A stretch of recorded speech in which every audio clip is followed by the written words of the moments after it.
मेरा क्वेश्चन यही है कि जैसे मतलब हिंदू फिलॉसफी पे उनके कोई तो भी देवता देवी होते हैं जो कि ये सब मैनेज करते हैं कि कौन ने कैसे कर्म करे हैं, उसका जन्म कहाँ पे होना है। अकॉर्डिंग टू जैनिज्म इतने सारे बॉडी पे अगर पैरासाइट्स होते हैं, सोल होती है इनफाइनाइट और इतनी सारी चीज़ें हैं, तो इनका सब कौन मैनेज करता है? इतना प्रॉपर मैनेजमेंट कौन करता है? बहुत बड़ा अच्छा प्रश्न है। नारियल पानी पिया तुमने कभी? हाँ महाराज जी। हाँ हाँ नारियल पानी पिया? हाँ। नारियल के जो फल के अंदर पानी कौन भरता है? प्रकृति। हाँ कौन भरता है पानी? प्रकृति करती है ये सब चीज़ें। एक ही पेड़ में 100 पेड़ फल लगे हैं, तो 100 पेड़ में 100 फलों में पानी कौन सा भरा? कोई इंजेक्शन है वहां पे? नहीं। इंजेक्ट करते इंजेक्शन। बताना थोड़ा सा। नहीं महाराज जी। अच्छा वो जो पानी कैसे पहुंच रहा है उसमें से? हमने तो सादा पानी डाला था, जमीन में से सादा पानी था, वो नारियल का पानी कैसे कन्वर्ट हो गया? चलो आपसे पूछ रहे हैं। उसका प्रोसेस है महाराज। नहीं तो कौन प्रोसेस मैनेज? ये पेड़ का फोटोसिंथेसिस प्रोसेस होता है। हाँ तो कौन मैनेज कर रहा है उसको?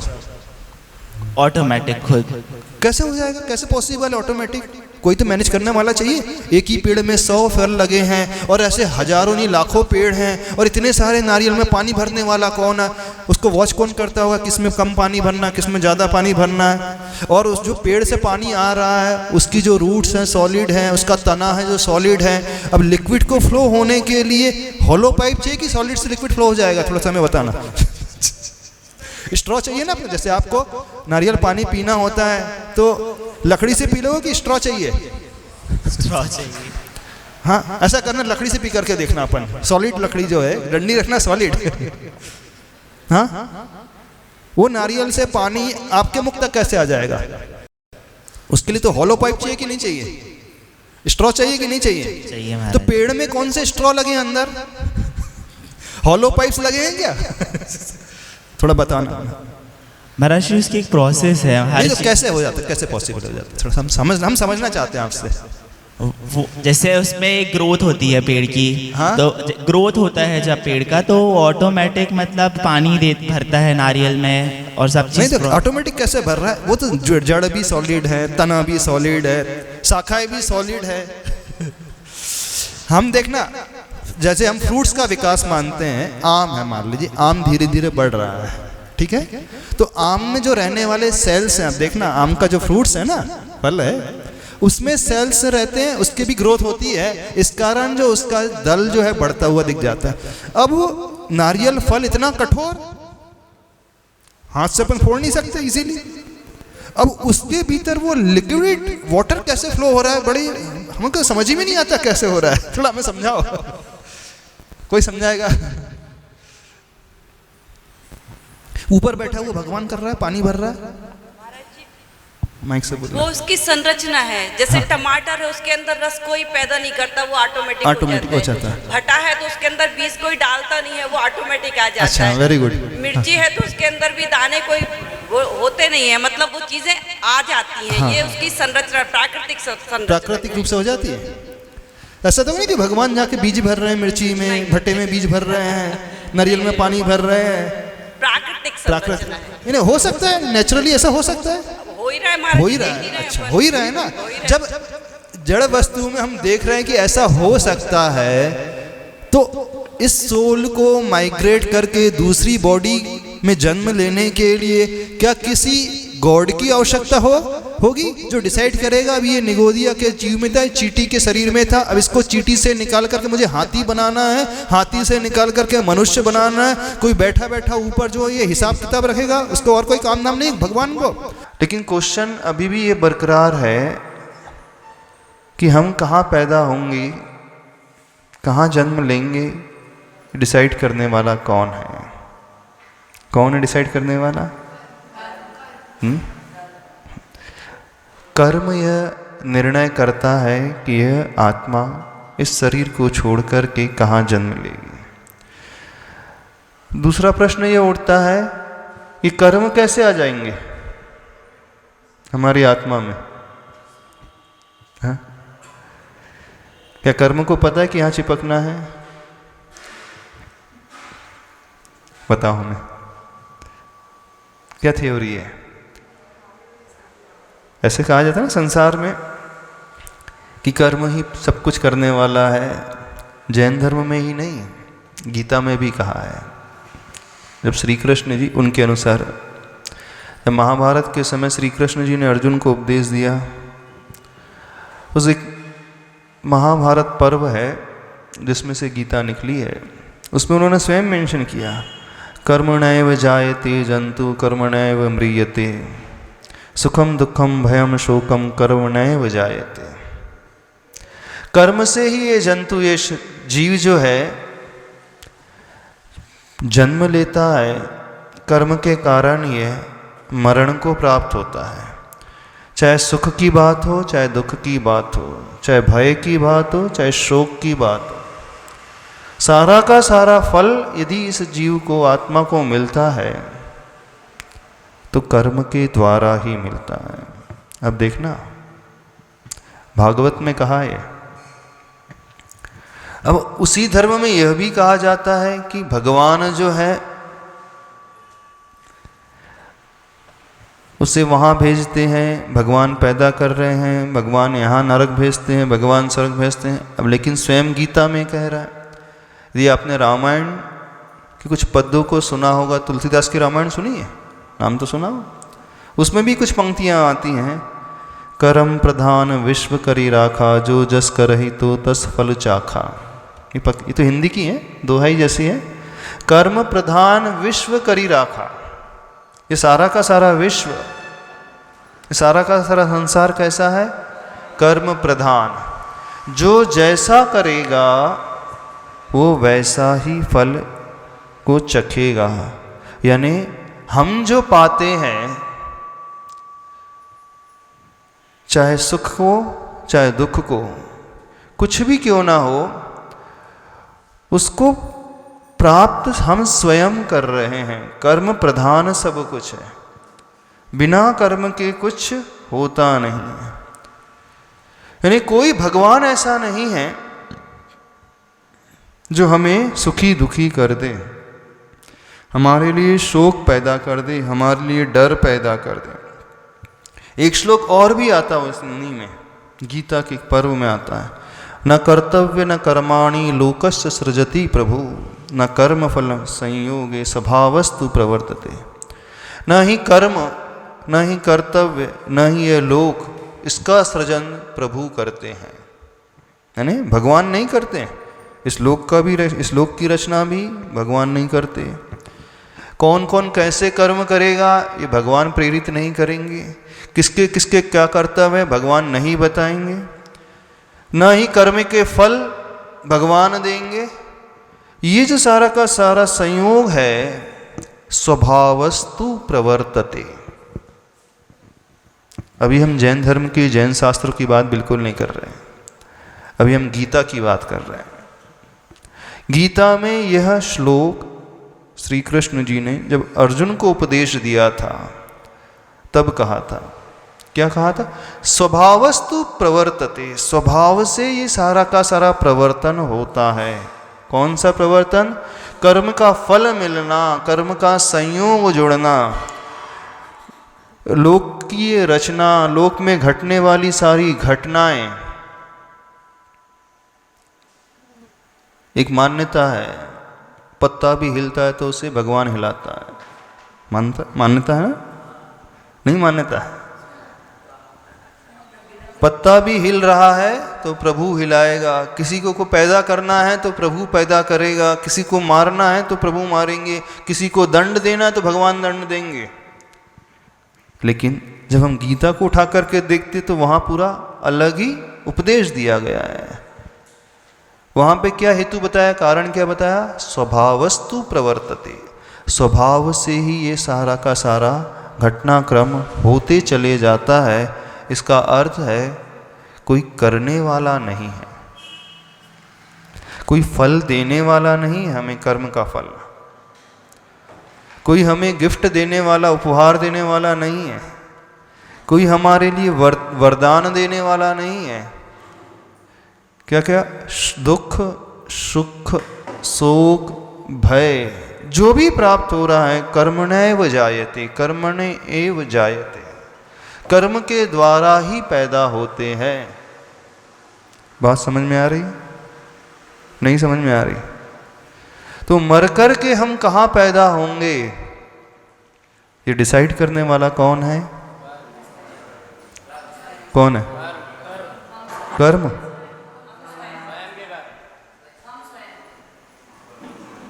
अच्छा, हम स्वयं ही डिसाइड करने वाले? अच्छा, कर्म हमसे कैसे बन जाएंगे? क्या कर्म को पता है? हाँ, कोई तो होगा बांधने वाला? नहीं होगा कोई बांधने वाला, कोई तो होगा मैनेज करने वाला। हाँ, क्वेश्चन किसने किया था? आपने किया था ना? हाँ, लेट हो गया, बोलो, पूछो थोड़ा सा क्वेश्चन। उसी टॉपिक को डिस्कस कर रहे हैं आज, थोड़ा गीता के टॉपिक को डिस्कस कर रहे हैं। बड़ी अच्छी चीज़ है। एक उसमें एक श्लोक और भी आता है। अभी आप हिंदू धर्म के भी शास्त्र को यदि पढ़ोगे, अभी जैन धर्म की भी कर्म फिलोसॉफी की हम बात बिल्कुल नहीं कर रहे हैं, अभी उस गीता के कर्म फिलोसॉफी की बात कर रहे हैं। उसमें भी एक बात और आती है, मर कर के जब ये शरीर जीर्ण शीर्ण हो जाता है तो यह आत्मा इस शरीर को छोड़ करके अन्य जगह चले जाती है, अन्य जगह पैदा हो जाती, नवीन शरीर को ग्रहण कर लेती है। संसारी जीर्णानि यथा विहाय नवानि गृह्णाति करिष्यामि, उसमें लिखा है पूरा। ये सारे हम कोट जो कर रहे हैं, सारे के सारे श्लोक जैन शास्त्रों के नहीं है, सारे के सारे श्लोक हैं गीता के। देखना, ऐसा नहीं है कि जैन फिलॉसफी ही ये मानती है, वह फिलॉसफी भी मानती है कि सारा का सारा खेल कर्म का ही है और किसी का नहीं। हाँ, प्रश्न ये था कि एक कंपनी हो या फैमिली हो या ग्रुप हो, इन सबको एक व्यवस्था के तहत मैनेज किया जाता है। हाँ, बिना मैनेजमेंट किए चल नहीं सकते, अपने आप बिखर जाए।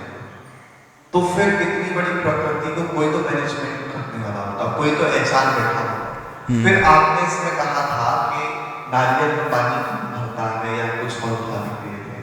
हमारा ये कहना है कि बाकी चीजों के लिए कहा जाता है कंपैरिजन मत, ये चीज अलग बनी हुई, इस चीज का, सबके अपने अपने पार्ट हैं, इनका एक दूसरे से कंपैरिजन करना अलग। तो फिर नारियल और इन सब चीजों का इतने बड़ी प्रकृति की जो बाकी चीजें मनुष्य का इधर से मरना, दूसरे जगह जन्म लेना, इससे कंपैरिजन करके कैसे सॉल्यूशन निकालना? तो नारियल और बाकी चीजों का अपना पार्ट है और मृत्यु और इन सब चीजों का अपना पार्ट है। तो नेचर में बहुत सारी घटनाएं आप एक्सेप्ट करते हैं, स्वतः ही अपने आप चलती हैं, लेकिन बहुत सारी घटनाएं जो होती हैं अपने आप नहीं चल सकती, उसके लिए कोई मैनेजमेंट कंपनी चाहिए, कोई मैनेजमेंट करने वाला मैनेजर चाहिए। ये है ना? कैसे ट्रस्ट करें इस बात पे कि कोई मैनेज नहीं कर रहा? कोई मैनेज नहीं कर रहा है। अच्छा, भोजन करते हो? भोजन कौन पचाता है?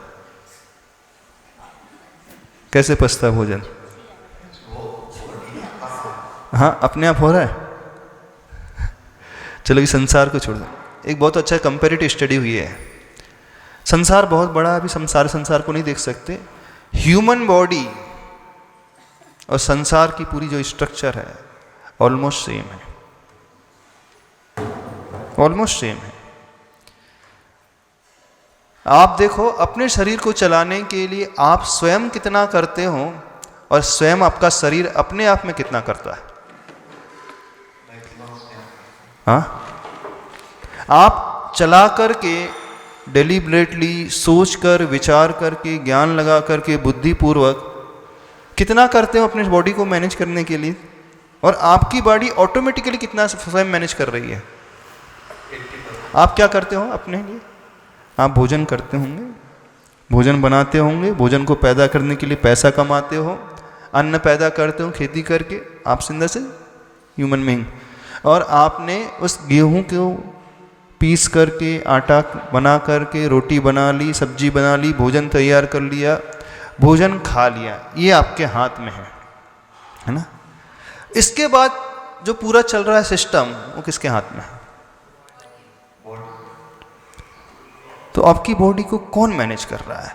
जो आपने रोटी खाई, सब्जी खाई, दाल खाई, अब खाने के बाद चबाना आपके हाथ में है, लेकिन इस भोजन को ब्लड में कन्वर्ट करना, फ्लैश मास में कन्वर्ट करना, वीर्य में कन्वर्ट करना, अस्थि में कन्वर्ट करना, मज्जा में कन्वर्ट करना, यूरिन में कन्वर्ट करना, स्टूल में कन्वर्ट करना। उसी भोजन से आपके बाल काले बन रहे हैं, उसी भोजन से आपकी जो आईज़ है उसका जो लेंस है वो ब्लैक है, लेकिन आउटर जो एरिया है वो वाइट है। आपके बाल सिर्फ यहीं आ रहे हैं, आपके भोजन खाए हुए नाखून जो एकदम हार्ड बन रहा है, दांत एकदम हार्ड बन रहे हैं, स्किन का कलर अलग है और मांस का कलर अलग है। ये कौन मैनेज कर रहा है? थोड़ा सा बताओ हमें। कोई तो होगा। एक ही बॉडी की बात नहीं कर रहा है, संसार में कितनी बॉडीज है, कितनी लिविंग बीइंग है, कितने शरीर हैं ऐसे, असंख्यात शरीर, अनकाउंटेबल। अभी अनकाउंटेबल बॉडीज को कौन मैनेज कर रहा है? क्या क्या है जो आपके हाथ में नहीं है? भोजन पचाना आपके हाथ में नहीं, वो अपने आप पचता है। हार्ट पंपिंग अपने आप कर रहा है, किडनी अपने आप कर रही है काम, लीवर अपने आप कम कर रहा है, ब्रेन कर रहा है कि नहीं? सबके साथ एक साथ होना चाहिए। फिर ब्रेन इसका इतना काम कर रहा है तो इसके साथ फिर प्रकृति अन्याय क्यों करेगी? इसका काम ब्रेन, इसका काम, इसकी हाइट ज्यादा है, इसकी कम, इसका सबके एक से होने चाहिए ना। यदि सारी चीजें अपने आप चल रही है, अपने आप, वही तो हम कह रहे हैं। मनुष्य के हाथ में कुछ एक्सटेंट तक कार्य होते हैं जहां वो कर सकता है, और कुछ कार्य ऐसे होते हैं जो बिना किए अपने आप नेचर में हो रहे हैं।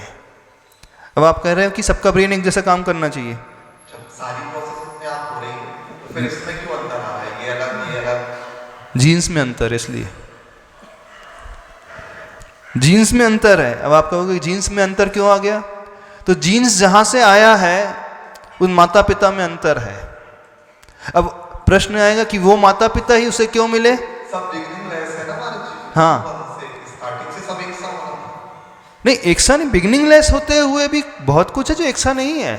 अब बिगनिंग लेस है, संसार में रहने वाले जीव है, लेकिन उसके बाद जो उसके हाथ में वो चला करके इंटेंशनली करता है, उसके अनुसार वो अंतर देखने को मिलता है।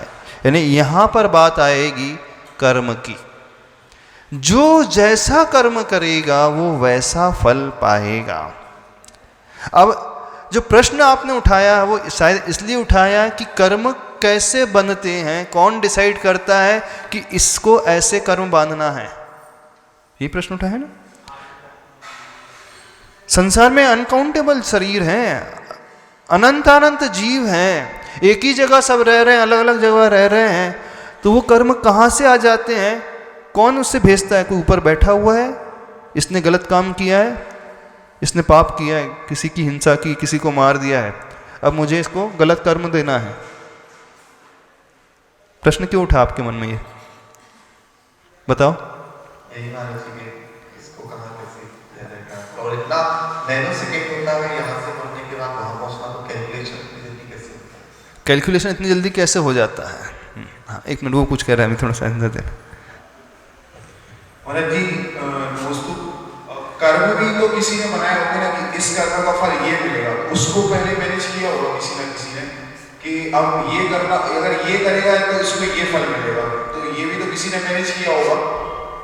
जैसे कि किसी कंपनी की बात करें, पहली चीज तो ये होगी। दूसरी चीज है किसी की संरचना, तो इस संरचना में किसी ने डिसाइड की होगी कि ये मनुष्य बनेगा, ये जानवर बनेगा, ये पेड़ बनेगा, ये कुछ और बनेगा, तो ये भी पहले से फिक्स किया होगा किसी ने, तो ये भी तो मैनेज किया होगा ना किसी ने। नहीं, नेचर में सब कुछ अपने आप हो रहा है, नेचुरल प्रोसेस है, कोई मैनेजमेंट करने वाला नहीं है। अब आपने प्रश्न किया कि ये कौन मैनेज कर रहा है कि ये मनुष्य बनेगा, ये पेड़ बनेगा, ये जानवर बनेगा, ये पौधा बनेगा, ये ऐसा बनेगा, ये वैसा बनेगा। ये मैनेज अपने आप हो रहा है, और मैनेज कर रहा है यदि देखा जाए तो स्वयं का किया हुआ कार्य, अथवा जिसे हम कर्म कहते हैं। अब हाइड्रोजन और ऑक्सीजन H2O, जब हाइड्रोजन और ऑक्सीजन को मिलाया जाता है पर्टिकुलर प्रेशर में, पर्टिकुलर टेम्परेचर में, तो वो वाटर फॉर्मेशन हो जाता है। ठीक है। पानी का निर्माण, जल का निर्माण कैसे होता है? पानी का फॉर्मूला क्या है? H2O। तो बोले हाइड्रोजन और ऑक्सीजन को दुगने अनुपात में हाइड्रोजन हो, 1 अनुपात में ऑक्सीजन हो, तो H2O बन जाता है ना, पानी का निर्माण हो जाता है। तो ये कैसे हो रहा है? हाइड्रोजन ऑक्सीजन मिलाने से पानी बन रहा है, ये कैसे हो रहा है बताना, माइक से बोलो ना। वो दोनों में मिश्रण है। नहीं, कौन कर रहा है कि 2 ही हाइड्रोजन के अणु होना चाहिए और 1 ऑक्सीजन का होना चाहिए, दोनों मिलाकर के पानी बन रहा है, ये कौन मैनेज कर रहा है? जैसे कि हाइड्रोजन और अपन उसकी बात कर रहे हैं, तो वो भी तो पहले कहीं से आया होगा। हाँ, वो कहाँ से आया पहले, उसके ऑर्गन में वो कर रहे हैं। अच्छा, वो कहाँ से आया? शायद आप, जैसे कि पेड़, आपने बोला भाई ट्री की बात कर रहे हैं, हाँ, तो ट्री तो पहले कहाँ से, उसने किसको मेंशन, जैसे कि एप्पल है, हाँ, या फिर बनाना है, हाँ, तो ये कैसे आया कि ये एप्पल आया, ये बनाना आया, ये इसका पेड़, ये इसका पेड़, तो पहले तो उसकी संरचना हुई होगी ना। जैसे आपने बोला वाला एक चीज और कि ये सब भगवान मैनेज नहीं करते, ये कर्म मैनेज करते हैं। हाँ, तो फिर ये क्यों बोला जाता है कि भगवान देख रहा है, आप जो गलत काम कर रहे हैं वो भगवान देख रहा है। हाँ, ये बोल सकते थे कि ये कर्म देख रहे हैं, या आपको ये कर्म ऐसा होता है वैसा होगा, तो ये क्यों बोला जाता है कि भगवान से तो डरो, कर्मों से डरो, ऐसा बोलना चाहिए। सही तो तरीका वही है, कर्मों से ही डरना चाहिए। हम तो बोलते ही नहीं भगवान से डरो, बोलते हैं ना कि गलत काम जो कर रहे हैं आप कोई नहीं देख रहा, भगवान देख रहा है। हाँ, तो ये बोलना चाहिए कर्म देख रहे हैं। अभी अपन को भगवान के टॉपिक पे आना, भगवान होता भी है कि नहीं पहले तो ये प्रूव करना है, ये समझना है। फिर भगवान होता है तो वो कैसा होता है, फिर ये समझना है। यदि है और कैसा होता है, वो कर क्या रहा है, फिर ये समझना है। उसको अपन थोड़ा फिर लेटर पार्ट में लाने वाले हैं। अब आपने कहा कि ये पहले ये बनाना का ट्री है, ये एप्पल का ट्री है, ये कहाँ से आया? शायद 2 दिन पहले क्लास में आप नहीं थे। यह नेचर अपने आप बनाया हुआ कहीं से आया नहीं, किसी ने इसको प्रोड्यूस नहीं किया है, कोई प्रोडक्शन फॉर्म हो वहाँ से प्रोड्यूस होकर के आ रहे हैं, ऐसा नहीं है। ये अपने आप है, संसार में सब कुछ है। ये सन भी है, ये अर्थ भी है, प्लैनेट्स भी हैं, गैलेक्सीज भी हैं, ग्रह हैं, उपग्रह हैं, तारे हैं, स्टार्स हैं, सब कुछ है संसार में, कोई बनाने वाला नहीं है। ये अपने आप हो रहा है। अब रही बात फिर कर्म किसने बना दिए, आपने पूछा कर्म किसने बनाए, तो कर्म भी बने बनाए हैं। तो कर्म कैसे अट्रैक्ट होते हैं हम तक? जैसे सपोज आप एक लोहे के गोले को एकदम अग्नि में डाल करके सुर्खलाल कर लो, तपा लो एकदम, और जैसे ही वो गोला तपेगा और वाटर एटमॉस्फेयर में बाहर जो भी मॉइस्चर होगा वो अपने आप एब्जॉर्ब कर लेगा। तो ये किसने सिखाया गोले को कि कितनी मात्रा में वाटर को एब्जॉर्ब करना? ये कौन डिसाइड करेगा? यदि उस लोहे को, तपे हुए लोहे के गोले को हमने एक बकेट में डाल दिया जो पानी से भरी हुई बकेट है, तो वो लोहे का गोला क्या करेगा? पानी को सोख लेगा। तो कितनी क्वांटिटी में पानी को सोखना है, ये कैसे डिसाइड हुआ, किसने डिसाइड किया? थोड़ा बताना। एक्चुअली हमारा जो पानी सोखेगा नहीं, हाँ, तो वाष्प बन जाएगा। हाँ, तो ठीक है, कितनी क्वांटिटी में पानी को वेपोराइज करेगा? चलो बताओ, कौन डिसाइड कर रहा है? कुछ पानी जो है भाप बन करके उड़ जाएगा, कौन डिसाइड कर रहा है?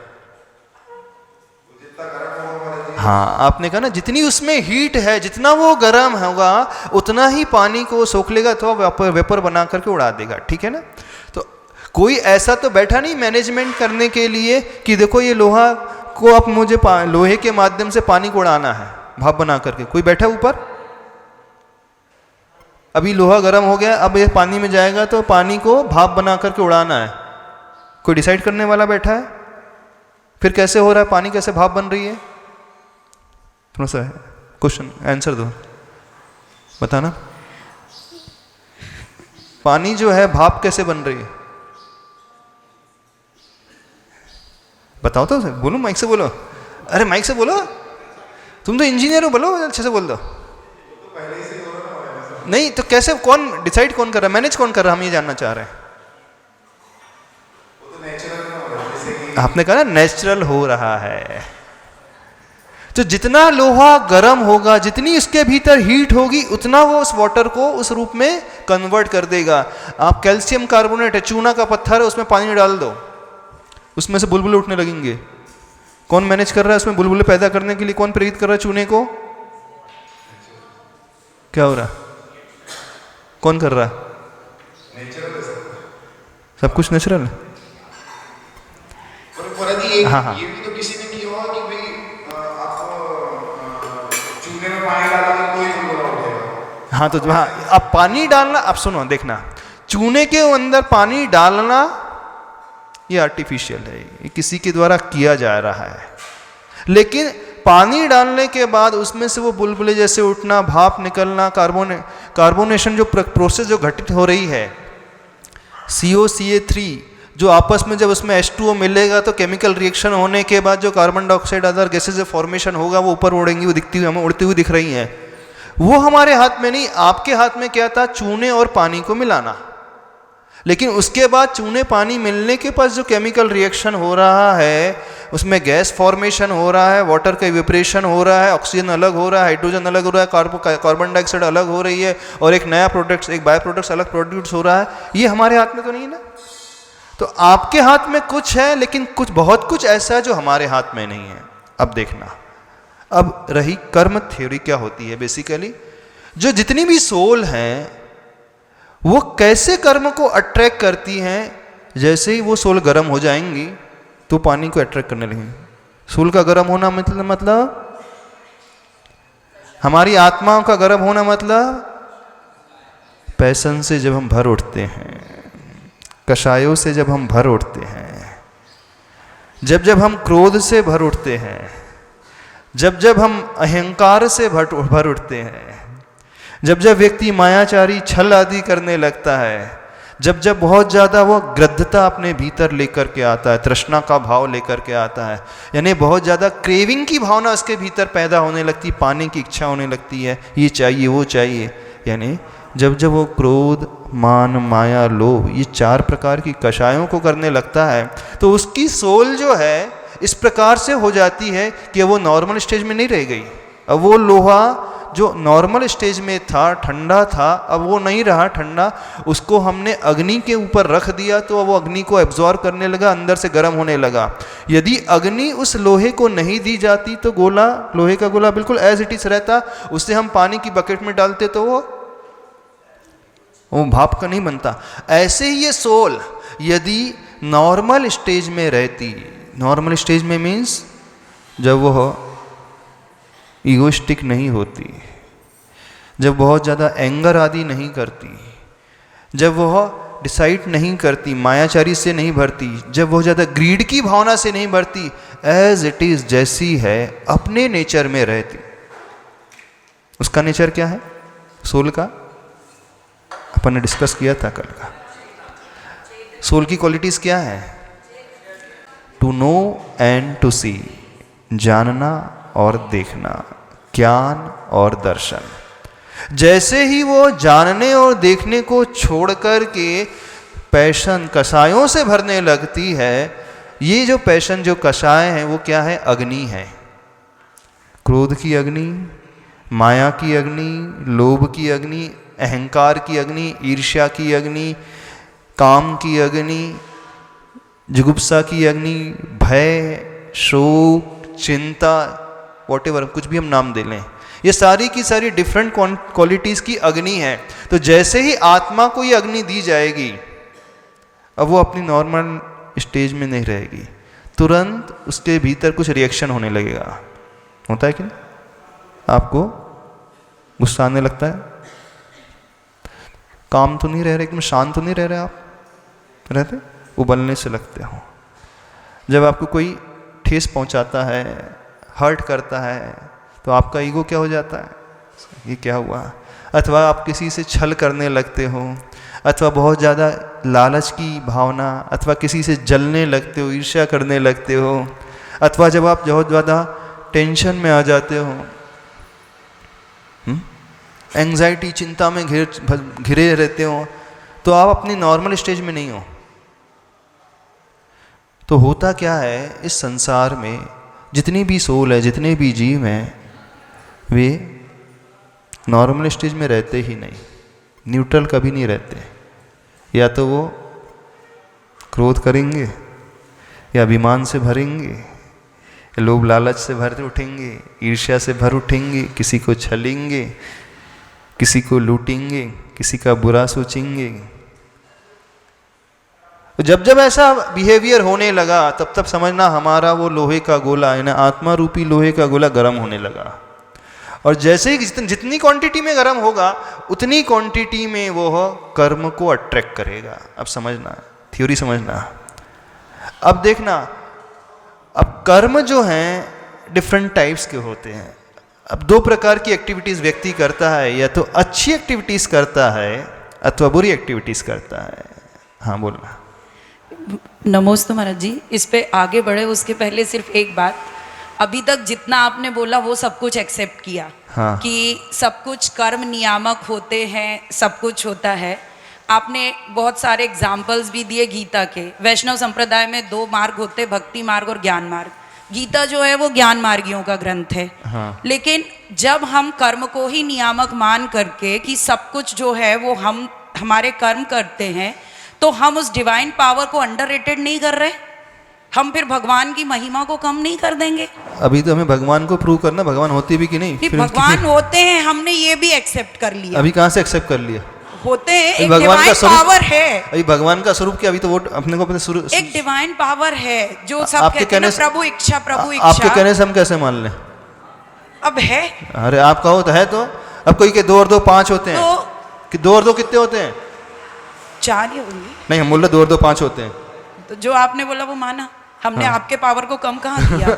तो कोई बोले 2 और 2 5 होते हैं, तो भैया 2 और 2 5 तुम्हारे कहने से हो जाएंगे कि 2 और 2 5? प्रभु इच्छा। हाँ, प्रभु इच्छा क्या? तो जो है सो है, अपने को वो स्वीकार करना पड़ेगा।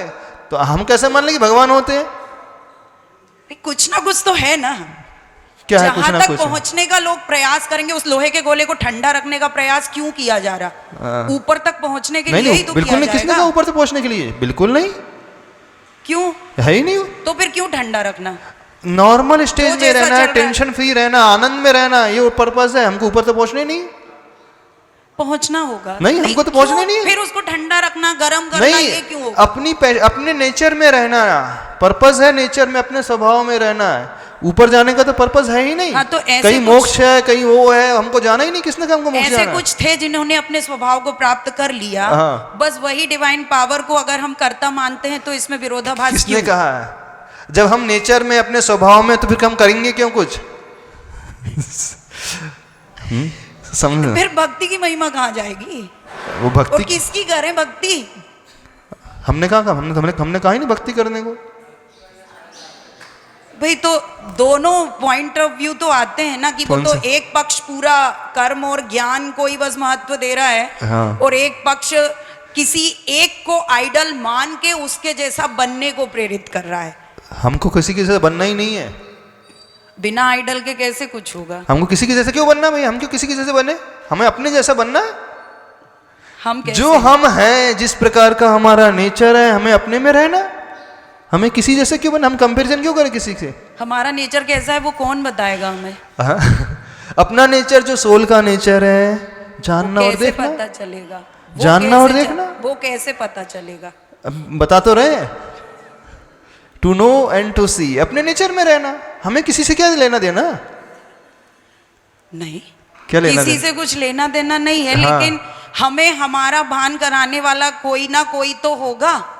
हाँ, कोई ना कोई तो होगा। बिल्कुल, ये बात तो सही है। हाँ, तो फिर वो जो है, अगर हम सिर्फ अपने कर्मों को नियामक मानते हैं, हमारे कर्म करता है, हम स्वयं नहीं, करता है, तो न हम कर्म भी उनकी- नहीं करने वाले उनकी हम। वैल्यू को कम कर दिए। कर्म भी करता नहीं है हमारे यहाँ। तो हम स्वयं करते हाँ। हैं।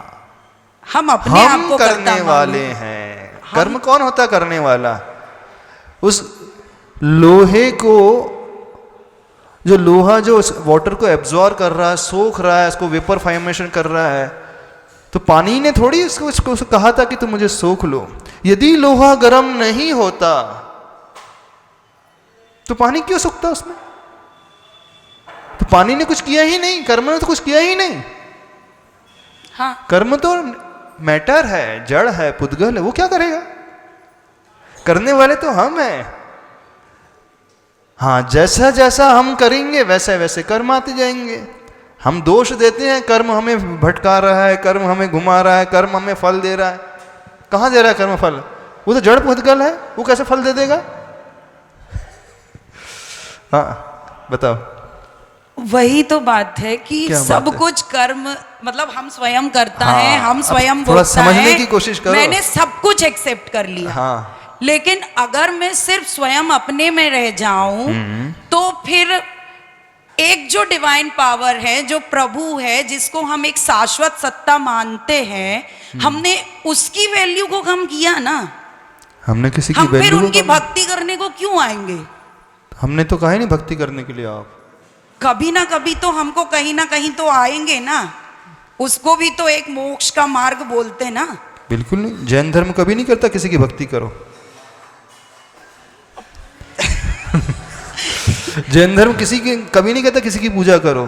जैन धर्म कभी नहीं कहता किसी की दर्शन करो।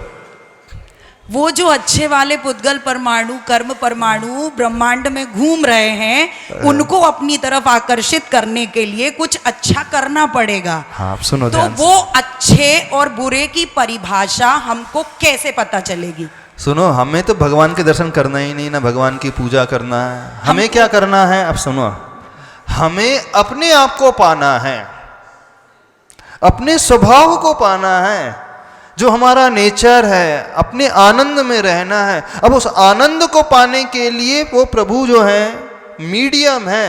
हमारा पर्पस प्रभु को पूजना है ही नहीं, प्रभु के दर्शन करना है ही नहीं, प्रभु की भक्ति करना है ही नहीं। हमारा पर्पस जो है अपने नेचर को पाना है। बस उसमें वो सहयोगी, इसलिए उनके पास आ रहे हैं। उद्देश्य प्रभु के पास आना कभी रहा ही नहीं। ये भक्ति का एक अलग दृष्टिकोण है और सत्य यही है। नहीं, जो बिल्कुल कहा नहीं। वही सत्य है। उद्देश्य लेकिन कभी प्रभु के पास आना होता ही नहीं, भगवान के पास आना होता ही नहीं। यदि जो भगवान के पास आने का उद्देश्य लेकर के आता है, उसने भी कुछ समझा ही नहीं है। सत्य है, ये बात बिल्कुल सत्य है। उद्देश्य होता है, नेचर जो होता है। अच्छा, जैसे एग्जांपल दे रहा हूं आपसे। आप लोग मेहनत करते हो, सवेरे से शाम तक लगे रहते हो, दुकान में हो, सर्विस कर रहे हो, क्या पर्पस है? बताओ ना, थोड़ा सा खड़े होकर के बोलना था ना। हाँ, प्रतीक बोलो, क्या पर्पस है?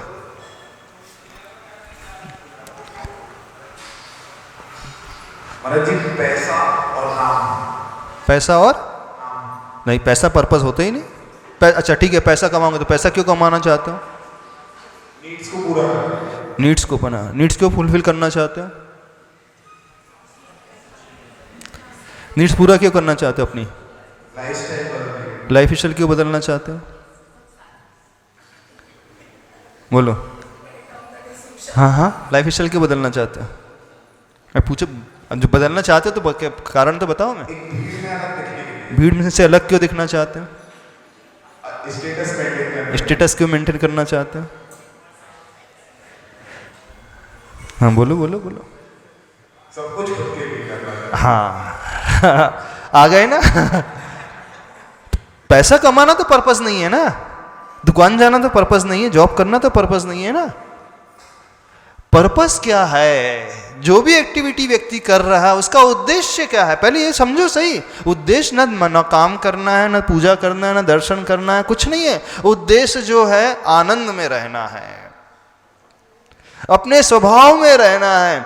अब स्वभाव को पाने के लिए, अपनी नीड्स को फुलफिल करने के लिए, अपने आप तक आने के लिए ये पैसा, ये बिजनेस, ये दुकान, ये काम, ये नौकरी, ये सारी के सारी ये वस्तुएं, ये कपड़े, ये लत्ते, ये भोजन, ये सारे के सारे मीडियम है, ये गोल तो नहीं है। ऐसे ही भगवान, प्रभु, रोल मॉडल, आइडियल हमारा गोल नहीं है बिल्कुल। हमें किसी और को नहीं पाना, हमें अपने आप को पाना है। अपने आप को पाना मतलब अपने स्वभाव को पाना, अपने नेचर को पाना है। अब अपने नेचर तक आने के लिए सारे के सारे माध्यम हैं, मीडियम्स हैं, और कुछ नहीं। यदि आप प्रभु को पाने के लिए आ रहे हैं तो अभी तक आपने कुछ समझा ही नहीं। हमें दूसरे को पाना ही नहीं है। अरे दूसरे हमें क्या दे पाएंगे? भगवान अपने सुख में से हमें क्या दे पाएंगे? दे पाएंगे बताओ ना। कुछ अरे भी एक माँ नहीं। अपने बेटे को सुखी नहीं कर पाती है। बेटा बीमार है तो उसकी बीमारी को दूर नहीं कर पाती। उसके सिर में दर्द है, माइग्रेन हो रहा है, तो माँ से बोलो उसका सिर दर्द का आधा हिस्सा ले ले, 50% शेयर कर ले। माँ है ना, नहीं कर। बेटा तो छोटा है, चलो 80% आपको शेयर करना चाहिए, 20% वो बियर करे। नहीं कर सकते ना हम, कोई किसी के लिए कुछ ज़्यादा नहीं कर सकता है। उसका ना सुख ले सकते हैं ना दुख ले सकते हैं। हाँ, उसमें हम एक सपोर्टिव रोल बस अदा कर सकते हैं, उससे ज़्यादा कुछ नहीं कर सकते। तो फिर इस सेंटेंस को डिक्शनरी से हटा देना चाहिए। क्या? प्रभु इच्छा, प्रभु करते हैं, भगवान ने ऐसा किया, भगवान वैसा कर देंगे। हमने तो कभी कहा ही नहीं कि भगवान ने ऐसा किया। नहीं, जो लोग ऐसा कहते हैं उनकी अब ये डिक्शनरी की उनसे बात जाकर के करो। पूछो वो ऐसा क्यों कहते हैं। ये गलत डिक्शनरी से आया है या कैसे आया उनसे है, लेकिन पूछो। ये क्यों आया है फिर? ये क्यों आया है कि हाँ। भगवान ऐसा करते हैं। जी। पर अभी तो भगवान ही प्रूव नहीं हो रहा है। अभी हम अरे या तो हमें भगवान करते, हम कैसे अगली स्टेप में कैसे चले जाए। भगवान तो प्रूफ है, एक किसने pure कह soul दिया? तो आपने है। मान लिया तो प्रूव है, हम कैसे मान ले आपके प्योर मान। सोल तो है। अरे आपके कहने से मान ले प्योर सोल है। जो भी पंथ दुनिया ये में बात- मैक्सिमम लोग नहीं मानते हैं। वो नास्तिक है। नास्तिक तो वो आपको नास्तिक कहते हैं। वो हमको नास्तिक क्यों? नहीं नहीं, हम अवतारवाद पे विश्वास नहीं करते हैं, हम इस दृष्टि से नास्तिक नहीं है। हाँ। हम ईश्वर की सत्ता को तो मानते हैं, हम अवतारवाद को नहीं मानते हैं। अभी ईश्वर तो कहाँ से आ गया। अभी तो ईश्वर तो अपना टॉपिक ही नहीं चल रहा अभी तो। वो नहीं, बस हम तो वही कह रहे कि माइक से बोलो। हाँ, स्वयं के कर्मों को नियामक मानते अभी हैं तो देखना फिर है। भक्ति मार्ग का क्या होगा? बस क्वेश्चन हाँ, ये। स्वयं के कर्म ही सब कुछ करने वाले होते हैं। ठीक है, अभी एग्जाम्पल दिया था कि आप क्या कर सकते हो। गेहूं को पैदा कर सकते हो, गेहूं से आटा बना सकते हो, आटे से रोटी बना सकते हो, सब्जी दाल आदि सब सामग्री एकत्रित कर सकते हो, भोजन बना सकते हो। ये आपके हाथ में है। अब उस गेहूं को पाने के लिए क्या क्या मीडियम की आवश्यकता होगी वो खोजना पड़ता है। उस मीडियम को पाने के लिए फिर हमें दूसरे लोगों को अपनाना पड़ता है। समझने की कोशिश करें इस बात को। ये भक्ति मार्ग क्यों आवश्यक है? इसलिए आवश्यक है भक्ति मार्ग क्योंकि उसकी भक्ति करके हमें एक मोटिवेशन मिलता है, एक सहारा मिलता है, हमारा मनोबल बढ़ता है, हमारी शक्ति बढ़ती है, हमारे भीतर वो पावर जनरेट हो जाता है। और जब वो पावर जनरेट हो जाता है और शक्ति बढ़ जाती है, मनोबल बढ़ जाता है, तो हम बहुत अच्छे से उस एक्टिविटी को कर सकते हैं। इसलिए आवश्यक है, न कि प्रभु को पाना आवश्यक है। इस बात को समझो थोड़ा सा।